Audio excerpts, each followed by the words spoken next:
Imagine you liked someone. You couldn't text them. You couldn't slide into their DMs. You couldn't even write them a letter. The only way to show someone you liked them was to walk up to them, in person, with a gift. And that gift was probably a rock. Just a rock. Welcome to dating 300,000 years ago. Here's what most people assume. They think ancient humans just grabbed whoever was nearby. And that was it. No romance, no effort, no feelings. Just survival mode, all day, every day. But that's completely wrong. Anthropologists have found something fascinating. Ancient humans were actually picky.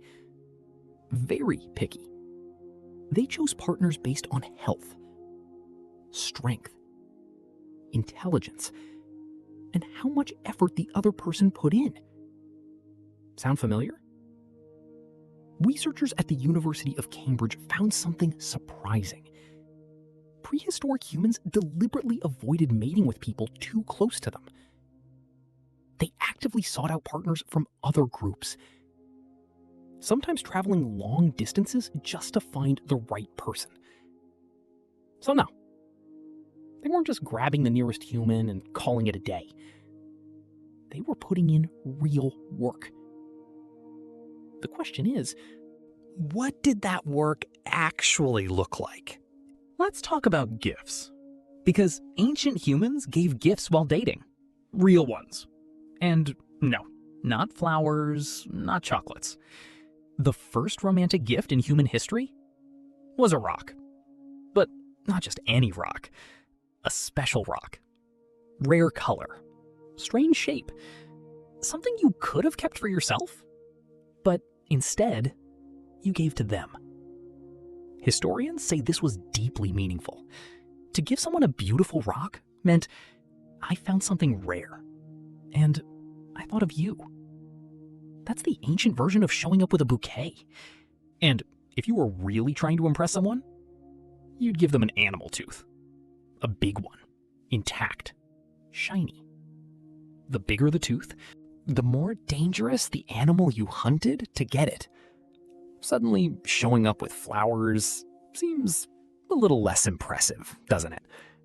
But here's where it gets even more interesting. Over time, ancient humans started making jewelry for the people they liked. Shells strung together, carved bones, teeth shaped into pendants. Archaeologists found jewelry in South Africa, dating back over 100,000 years, made purely for symbolic purposes. No practical use. Just beauty. Just, I made this for you. The first handmade gift? 100,000 years ago. But gifts were just part of it. The real first date move, the one that worked across every prehistoric culture, was food. Specifically, meat. Hunter-gatherer men would share food with women they were interested in. Not just any food. The best food. The hardest to get. Anthropologists call this provisioning, and it was basically the ancient version of taking someone out to dinner. And here's the wild part. It actually worked. Women in hunter-gatherer societies consistently favored men who were good providers. Not just strong, not just tall, but men who could actually bring something to the table. Literally. So the first date in human history looked something like this. Guy kills something. Guy brings it to girl. They eat together by a fire. Awkward silence. He grunts something. She stares into the fire. Which, honestly, is still how a lot of first dates go. Just with better lighting and a menu. Okay, so they had gifts, they had food, but how did they actually flirt? Here's the thing.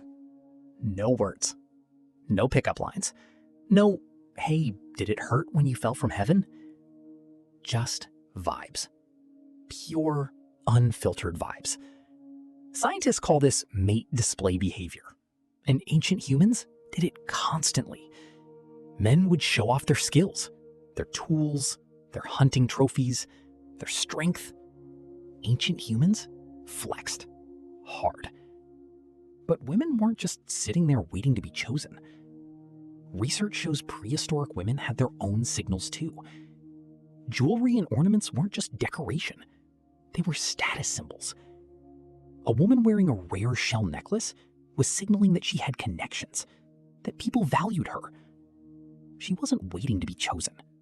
She was making herself visible. And the men noticed. There's also something else at play that nobody talks about. Scent. Before deodorant, before perfume, body scent was actually a major signal of attraction. And not in the way you're thinking. Studies show humans can literally smell genetic compatibility in potential partners.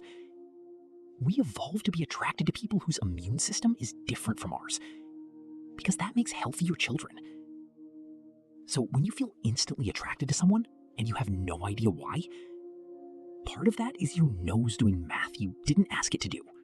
Here's the question that actually matters. Did ancient humans fall in love? Or was it all just biology? The brain chemistry behind love, oxytocin, dopamine, the whole system, this is ancient. It existed long before modern humans. Even our distant primate relatives experience bonding chemicals. But what made early humans different was something researchers found in burials. At sites across Europe and Asia, archaeologists discovered pairs buried together, side by side, sometimes with objects placed beside them with obvious care. Evidence suggests ancient humans developed rituals and ceremonies around the forming of relationships. Events that researchers say foreshadowed what we now call marriage. These weren't just practical arrangements. The care, the burial objects, the way they were positioned next to each other. It suggests these people meant something to each other. They didn't have restaurants, they didn't have movies, they didn't have love songs. But they had fire. They had the night sky. They had someone they chose again and again out of everyone in the tribe. That sounds a lot like love to me. So, did ancient humans go on dates? Kind of. No restaurants, no Netflix, no texting. But they brought gifts. They shared food. They showed off. They chose each other deliberately. Sometimes traveling miles to find the right person. And the rock? The nervous guy with the rock at the beginning? It worked. The next time someone gives you something small, something they didn't have to give, just remember, that feeling is 100,000 years old.